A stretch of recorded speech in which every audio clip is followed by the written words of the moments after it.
Hi guys, আসসালামু আলাইকুম। আমি আলিশা মনে আছি, সবাই ভালো আছেন। আপনাদেরও আমিও ভালো আছি। আজকের ব্লগটা আলিকে নিয়ে আমরা ঘুরতে গেছি। হঠাৎ করে আলির আব্বু আমাদেরকে সারপ্রাইজ দেওয়ার জন্য বাহির থেকে চলে আসছে।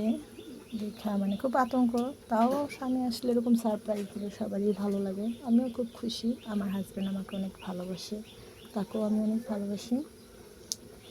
আজকে আলির আব্বু আমাদেরকে ঘুরতে নিয়ে গেছে। আমরা আশেপাশেটা ঘুরতেছি, স্কুল থেকেই ডাইরেক্ট আলিকে নিয়ে আমরা ঘুরতে গেছি। এই ছোটো একটা পার্ক, আলি ওখানে খেলাধুলা করতেছে, কিছু খেতেছে। ওর বাবা দাঁড়িয়ে রয়েছে, আমি আশেপাশেটা দেখতেছি এই পাশে কী করতেছে।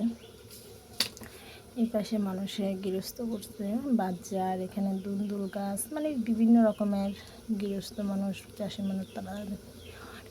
আমার শ্বশুর একজন গৃহস্থ করে, সে একজন কৃষি।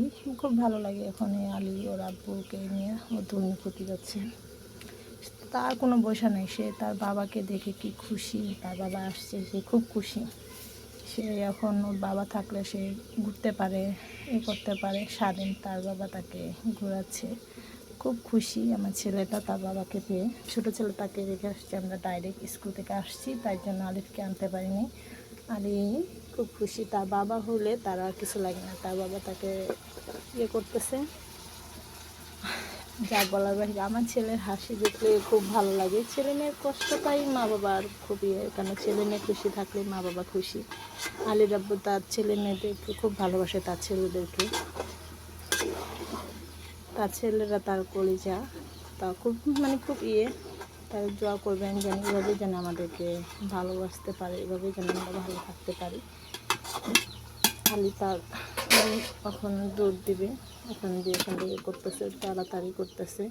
তার কোনো হুঁশ নেই, কোন থেকে কোথায় যাবে, কি করবে। তার বাবাকে বলতেছে, বাবা আমি এটা খাবো, এটা খাবো। ওর বাবা বলতেছে চলো আমরা চলে যাই। সে তো মিনিটই নাই। আমরা এখন ওর বাবা নিয়ে রেডি হচ্ছে, আমরা স্কুল ব্যাগ নিয়ে এখন গাড়িতে চলে যাব। সে যাইতে চাচ্ছে না। আমি যাবো না, আর একটু ঘুরি। তার খেলাধুলা হলে তার 1 মিনিটও লাগে না, সে সারাক্ষণ ঘুরতে ভালোবাসে। এখন আমরা গাড়িতে উঠবো। আলির আব্বু আগে চলে গেছে, আমরা এটাকে বাইক দিয়ে দিলাম, পাশে অটো। আলির আব্বু তারা বাইকে উঠে গেছে, এখন আমি উঠবো। এখন আমরা গাড়িতে চলে যাচ্ছি। এটা